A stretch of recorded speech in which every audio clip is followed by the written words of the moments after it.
take a seat. There's a tale that's so sweet. Magic worlds and dreams take flight. We're gonna have some fun tonight. Doc will entertain you with stories old and stories new. Adventures waiting, just unwind. It's story time.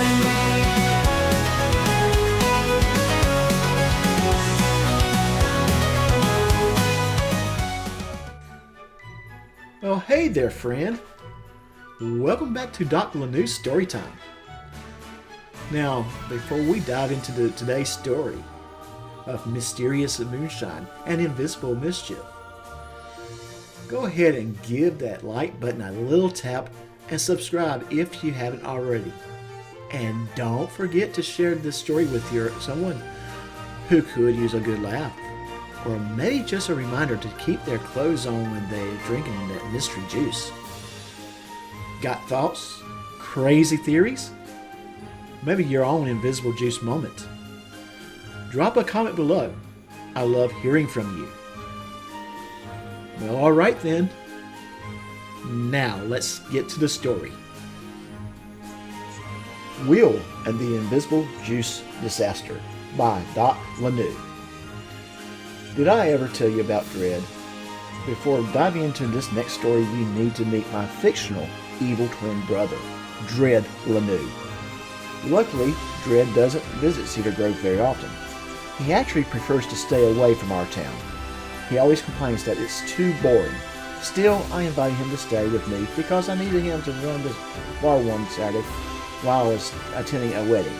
Of course, I knew I had to warn the town about his impending visit. I informed the shop owners along Main Street, the mayor, and even the police department. Don't get me wrong, Dread would never intentionally hurt anyone, but he does have a knack for stirring up mayhem and chaos just for the fun of it. A few days before that Saturday, I told my patrons that Dread would be managing the bar. I even showed them a picture of Dread and myself. Thinking the town was properly warned, most of the town got the memo, everyone except one person. Will had not stopped by in the days leading up to the event. It struck me as odd, but then again, he was getting married that Saturday. I hoped that meant he wouldn't end up meeting Dread on that visit. How wrong was I? Will was extremely nervous about his upcoming wedding. The night before, he couldn't sleep at all. Finally, on Saturday when the bar opened at noon, he decided to come by and talk to me. With this wedding scheduled for 6 p.m. that evening, he just needed a little encouragement. When Will arrived, he found Dread behind the bar, dressed in an unusual outfit of a flannel shirt, blue jeans, and glasses, hoping to fool everyone into thinking he was me. "Hey, Doc!" Will greeted, his voice brimming with both excitement and anxiety. "Hi, Will," replied Dread, noticing Will's signature sippy cup. He flashed a sly smile and asked, "What's going on today?" "Not much," Will began. "My wedding is in a few hours and I'm nervous. I just need some advice." "I don't know much about being nervous about getting married," Dread said. "My best advice to you is keep your mind off of it for the next couple hours. That should calm you down." "What can I do?" Will inquired. Dred's grin grew even wider. He reached under the bar and pulled out a mason jar. "I know a couple of brothers who made this. It's invisible juice. Will, you can run around town invisible for a couple of hours, play some pranks, even spy on your bride, and no one will see you. That should get your mind off this wedding." "Sure, I'll try some," Will agreed. Dread opened the jar, releasing a strong scent reminiscent of distilled corn. Handing his sippy cup over, Dread poured most of the invisible juice into it. "Doc, what? That's too much. I don't want to take it all from you, Will protested. Will, don't worry, Dread replied with a wink. I can buy some more from the brothers tonight. The moon will be shining brightly. Will took a sip from his sippy cup. Suddenly Dread observed, Will, he's just disappeared, but I can see your clothes. Turn them off, take them off, and I'll keep them safe here. Obediently, Will stripped down, removing everything except for his underwear. Now I'm invisible, he declared. You can keep your underwear on, Dread countered. Then how can I be invisible? Will asked, puzzled. It's your body sweat that makes your underwear vanish, Dread explained with a chuckle, keeping it kid-friendly, of course. Oh, that makes sense, Will said. He handed his clothes over to Dread and happily dashed out onto the main street with the sippy cup of invisible juice in hand. His first stop was Stanley's hardware store, Stanley being a perfect target for a little scare. Will entered the store, grabbed a hammer, and started to play around. Stanley simply stared at in disbelief. Moments later, little Jimmy appeared, carrying his toy plane. The two stood silently for a moment as Will set the hammer aside, then mischievously took the plane from little Jimmy, spinning around and making jet engine sounds. Will put on a little show before returning the plane, grabbing his sippy cup and singing, I am invisible, you can't see me, as he skipped out of the door toward the town square. Mr. Stanley, do you think Will met Doc's fictional evil twin? Little Jimmy asked. Yes, little Jimmy, I think so. Outside, Will made his way through the public square, where he encountered Deputy Frank. Just as the deputy was about to ask him what he was doing, Will jumped in. Deputy Frank, don't worry. I know you see my sippy cup floating. Doc gave me some invisible juice, so I'm off to sneak into Tiffany's bridal chamber to see what she's going on in there. Doc gave you what? Deputy Frank asked, clearly taken aback. Shh! It's invisible juice, Will whispered covertly. I don't want you to be alarmed by my floating sippy cup. See you later, Deputy. I'm not sure if you will see me anyways. Will skipped away, leaving Deputy Frank to shake his head in bemusement. Shortly afterward, little Jimmy approached the deputy. Will met Doc's fictional evil twin brother today, he informed. Deputy Frank replied, I see that, little Jimmy. Where are you off to now? I'm following Will. I want to see what he does next, little Jimmy said eagerly. Do me a favor. Don't let him get into too much trouble, Deputy Frank warned. I won't, Deputy Frank, little Jimmy promised before running off. Later, Will arrived at the Cedar Grove bed and breakfast and stepped into the foyer. The wedding planner, barely concealing a roll in her eyes, continued setting up for the wedding as he quietly headed upstairs to the bridal suite. He opened the door to find the bride and her bridesmaids getting their makeup done. As Will tiptoed into the room, Tiffany suddenly looked up and yelled, Will!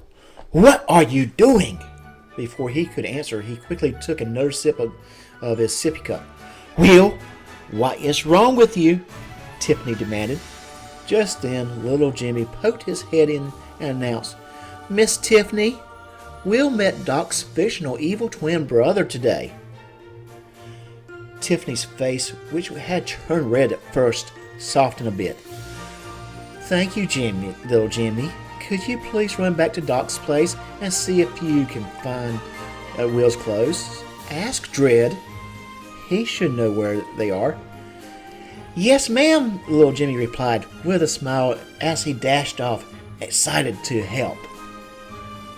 Tiffany then sternly instructed, Will, go into the room next door and sit there until the wedding. And the next two words you say must be, I do. Will began to protest, but Tiffany cut in firmly. I said the next 2 words out of your mouth will be, I do. Now go. I later heard from all the guests at the reception what had happened that day. I tried to locate Will, but he was nowhere to be found. He had simply vanished again. I left the reception and returned to the bar where Dred was locking up for the night.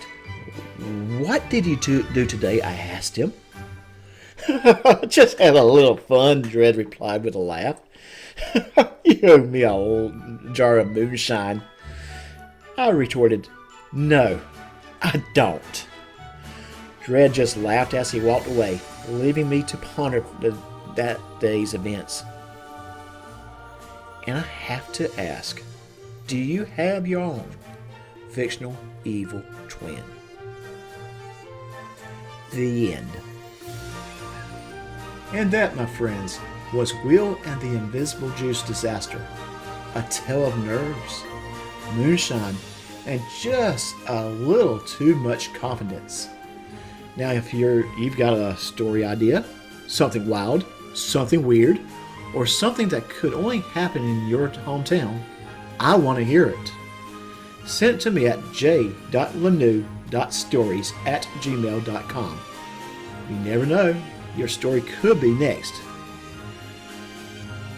And don't go too far, cause up next, the music video for Invisible Will, the Sippy Cup Song, is dropping soon, and you won't want to miss that. Until next time, take care of yourself, and Will, shut up.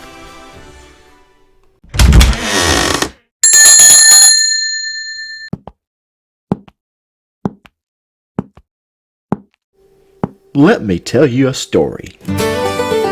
Well, Will walked into the bar that day with nerves and a sippy cup tucked away. He said, Doc, I'm getting married soon, but my stomach's twisting like a lassoed raccoon.